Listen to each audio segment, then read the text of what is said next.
Assalamualaikum, selamat pagi. Hari ini kita akan bincangkan kertas SPM 2017, kertas 3. Okey, saya harap kamu dah bersedia dengan jawapan masing-masing. A group of students carry out an experiment to determine the concentration of vitamin C in the fruit juices using DCPIP solution. Diagram 1.1 shows the initial volume of 0.1 ascorbic acid solution, and diagram 1.2 shows the initial volume of the fruit juice used in this experiment. Okey, tengok rajah 1.1 dahulu. Okey, kita ada beaker.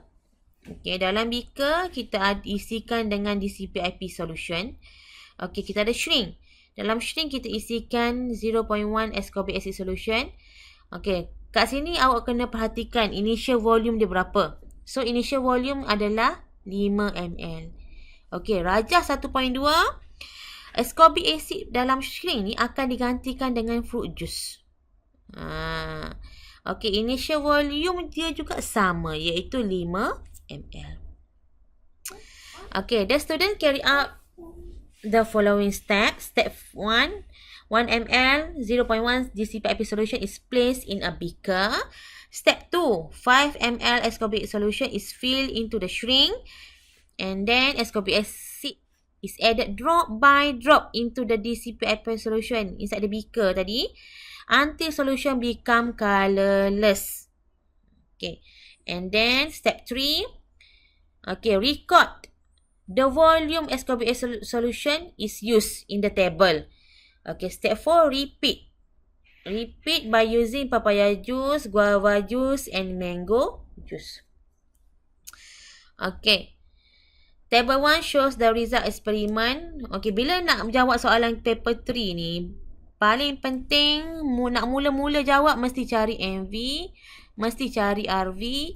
Dekat mana nak cari MV, RV? 3 cara. Sama ada dekat table 1. Okay. Dekat mana lagi? Dekat pernyataan masalah. Okay, dekat pernyataan masalah tadi. Dekat atas tadi.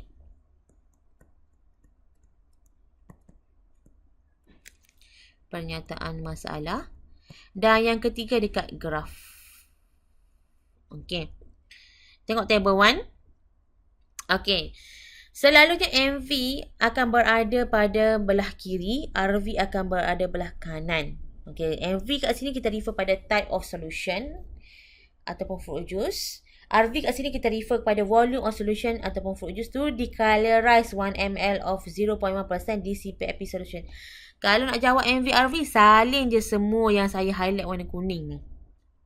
Okay, salin je semua. Jangan tinggalkan satu patah perkataan pun. Okay.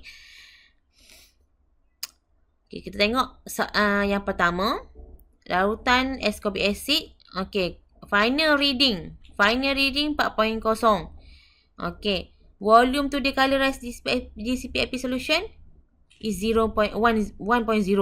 Macam mana dapat 1.0 tu?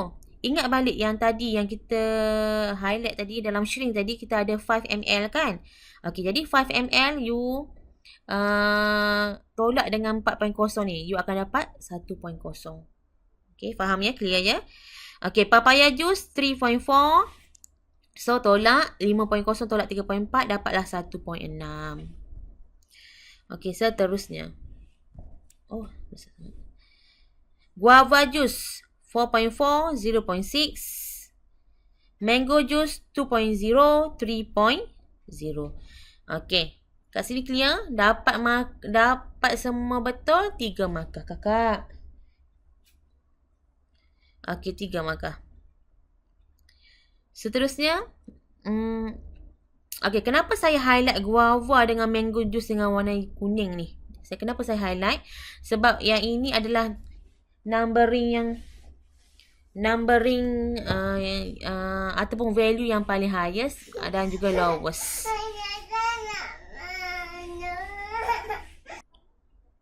Okey.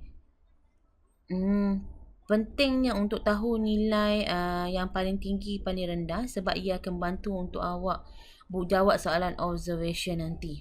Okay. So, kita ada guava juice dengan mango juice 0.6 and 3.0. Okay.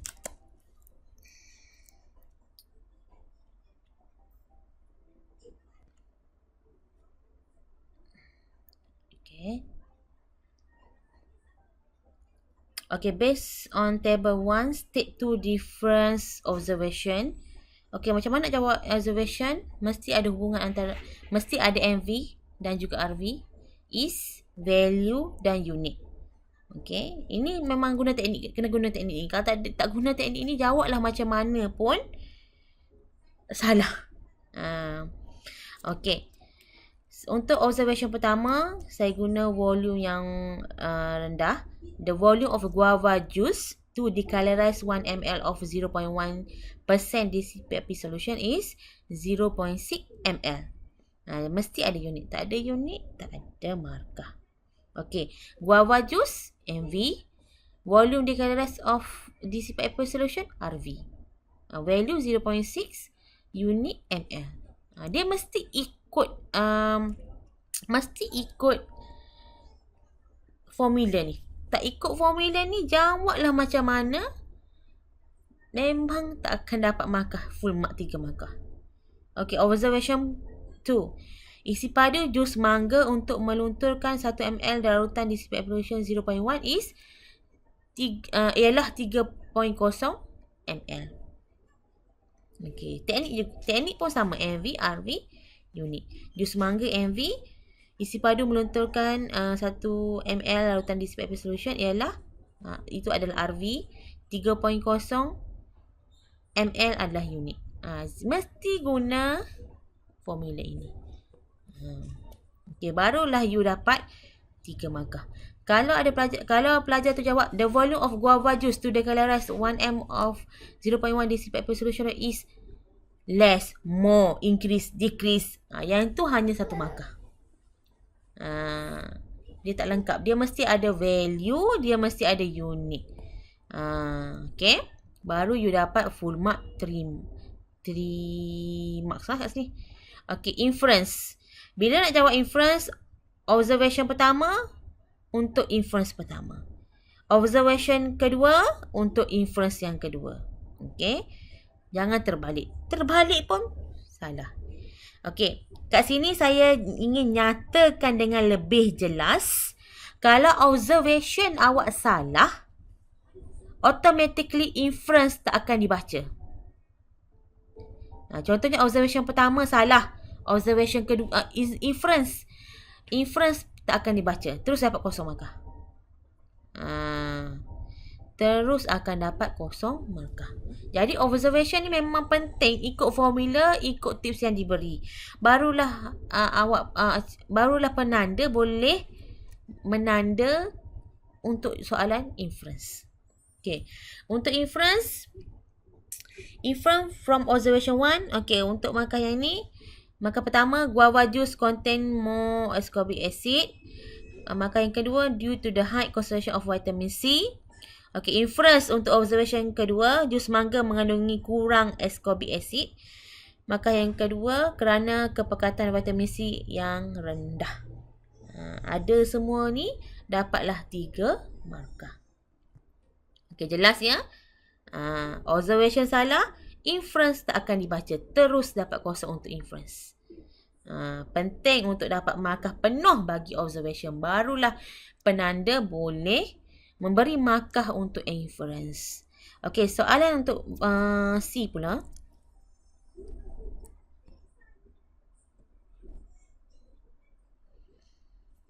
Okey. Soalan C pula. Lengkapkan jadual 2 di bawah. Okey, macam biasa, pembeli ubah. Method to handle the variable. Cara mengendalikan pembeli ubah. Okey. Yang ini saya rasa tak ada masalah. Okey. Yang ni copy paste je daripada table 1 yang tadi tu. Begitu juga RV. Copy paste, jangan tinggalkan satu ayat pun. Okey, untuk constant variable memang ada pada eksperimen pada awal-awal kita baca tadi. Okey, kat sini saya hanya berikan satu jawapan, volume of 0.1 DCPAP solution ataupun isi padu larutan DCPAP solution. Okey. Ini untuk constant variable. Okey, method to handle. Macam mana method to handle? Pun ada teknik dia. Tak ikut teknik, memang tak akan dapat markah. Jawablah macam mana pun. Mesti kena ada teknik. Paper 3 memang more pada teknik. Okey. Yang saya highlight warna kuning ni, jawapan itu perlu ada bersama RV awak. Kalau awak tak gunakan yang saya highlight warna kuning tu, memang tak dapat markah. Okay. Use different type of solution such as papaya juice, guava juice and mango juice. Tulis dalam ayat yang penuh. Ataupun gunakan larutan jus buah yang berbeza. Kalau bahasa Melayu, berbeza. Seperti jus betik, jus jambu batu dan jus mangga. Okey, untuk RV pula, mesti ada perkataan measure and record. Kalau awak guna kalkulator, measure and calculate.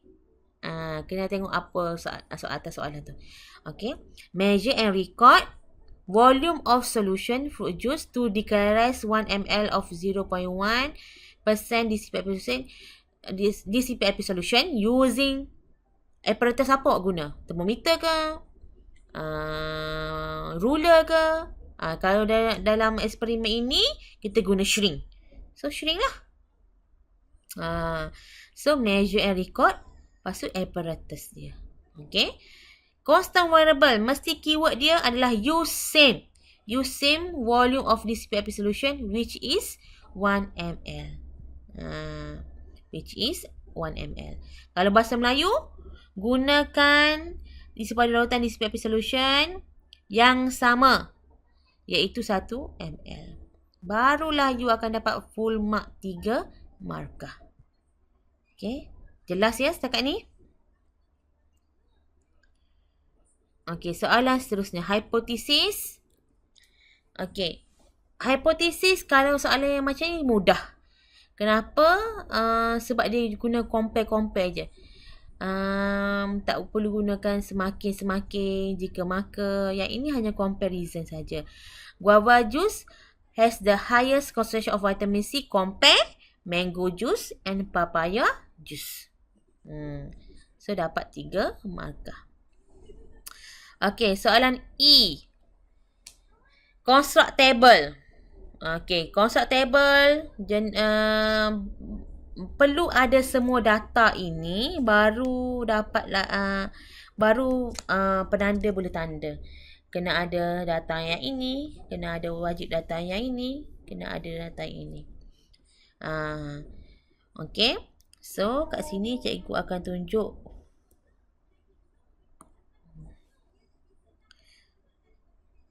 okey. So, yang ini perlu ada lah. Okey, bila dah ada, bila dah construct table macam ni, okey. Perlu ada satu markah. Okey. Okey, yang ini satu markah ya, yang cikgu tanda hijau ni satu markah sebab table semua ada. Okey. Data semua ada, satu markah. Okey. Value semua betul. Satu markah. Okey, value ni semua betul. Betul dan uniformly. Maksudnya kalau yang ni 1.6, 0.6, 3.0. Tak boleh pula awak tulis 3. Kalau awak tulis 3, salah. Kalau awak tulis 3, salah. Jadi, bila salah, kat sini salah lah, value kosong lah. Dia mesti uniformly. Dia punya panggil decimal place tu. Yang ni 3 decimal place mesti sama. Baru you layak dapat satu markah. Okay, unit. Unit pun satu markah juga. Okay, unit.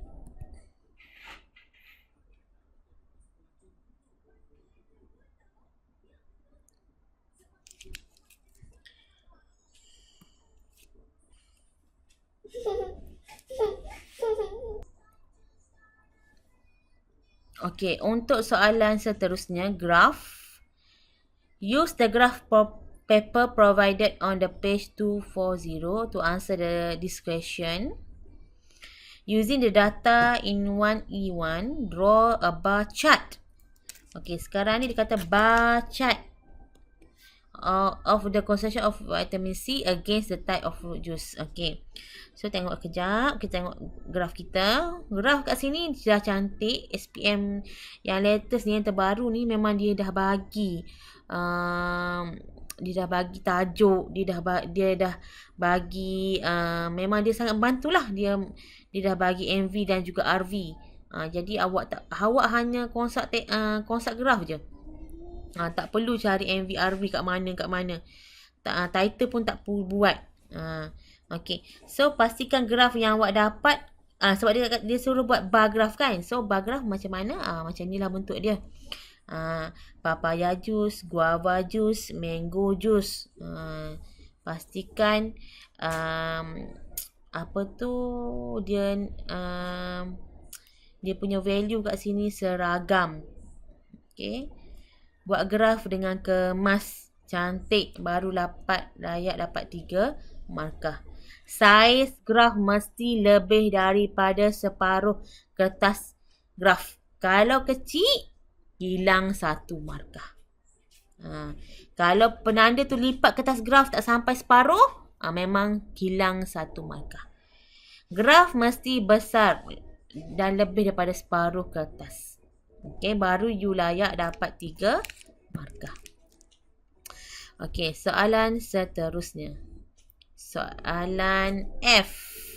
Relationship between the concentration of vitamin C and type of fruit juice. Markah yang pertama. Okay. Relationship between concentration of vitamin C and fruit juice. Jawab yang tu dulu. Markah pertama, jawab yang tu dulu. Jadi guava juice has the highest concentration of vitamin C compared to mango juice and papaya juice. Okay, barulah bagi sebab dia. Explain your answer. Bagilah sebab dia. Markah yang kedua. Kenapa guava juice has the highest concentration? Because it contain more ascorbic acid. Markah yang ketiga, causing less volume of guava juice to decolorize 1 ml of 0.1 DCPIP solution. So awak dapat P1 ada, P2 ada, P3 ada. Tetapi kalau P1 ni salah, P2, P3 tak akan dibaca. P1 tu kena betul, baru P2, P3 akan dibaca oleh penanda. Akan ditanda oleh penanda. Jika P1 ni betul. Ya. Tapi kalau P1 tu dah salah, P2, P3 tak akan dibaca walaupun ia jawapan yang betul. Jelas? Okey, 3 markah. Soalan seterusnya. Predict the volume of processed mango juice that need to be used to decolorize DCPIP solution. Explain your answer. Okay, predict. Okay, yang ini kena refer data E1 tu. Data yang kita buat table tadi dalam soalan E1 tu. Okay, sebab dia kata process mango. Jadi jawapan you mesti more ataupun less value. Mesti ada more ataupun less, apa value dia. Kita tengok balik tab ni. Kan kita ada mango juice kan? Kita ada mango juice. Kita ada 3.1. 3.0. So refer kat sini lah. Sama ada more ataupun less. Itu jawapan dia. Jadi more than 3.0 ml. Maka yang pertama. Okay, reason dia. Kan explain your answer.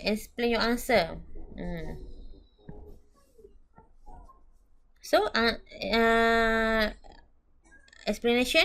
Because processed mango juice contain less ascorbic acid. P3, markah yang ketiga. Hence, the concentration of vitamin C is low. So, barulah you dapat 3 markah. Tetapi, jika P1 ini salah, jika P1 ini salah, P2, P3 pun tak akan dibaca. Sama konsep macam soalan G tadi. Ke G ke F tadi? Okay. So, more than 3.0 tu mesti betul. Kalau salah, reason dia pun tak akan dibaca. Okay, jelas ya? Sama je. Okay, soalan seterusnya. State the operational definition of vitamin C. Vitamin C is the concentration of ascorbic acid in the fruit juice. Itu markah yang pertama. Markah yang kedua is shown by RV. Salin balik RV ke awak tadi. Markah yang ketiga, it is affected by MV. Salin balik MV awak tu. Dapatlah 3 markah. Okey. Okey, kat sini yang ni tak ada efek. Kalau P1 salah, P2, P3 masih lagi boleh tanda. Yang ni tak ada masalah. Cuma soalan predict dengan soalan relationship. Yang tu kena berjaga-jaga. Tapi soalan H untuk operational definition of vitamin C, ni tak ada masalah. It's shown by RV, is affected by MV. Okay, last question. Okay. Classify the fruits into the high content of vitamin C and low content of vitamin C in the table 3. Okay, high, pineapple and blackcurrant. Low content of vitamin C, banana and apple. Okay. Ada soalan tak setakat ni? Kalau tak ada soalan, saya berhenti kat sini. Terima kasih kerana menjawab soalan yang diberikan. Jangan putus asa. Cikgu pun rindukan kamu semua. Memang sangat-sangat memikirkan tentang hal kamu. Saya harap kamu semua study walaupun berada kat rumah. Jangan putus asa. Bersemangat. Hanya tinggal 80 hari lagi. Semua orang ada cara, cikgu percaya semua orang ada cara masing-masing untuk belajar. Teruskan. Okay, teruskan usaha tu. Dan kita akan bertemu lagi mungkin bulan 1. Mungkin bulan 1 nanti. Okay. Okay, bye. Assalamualaikum.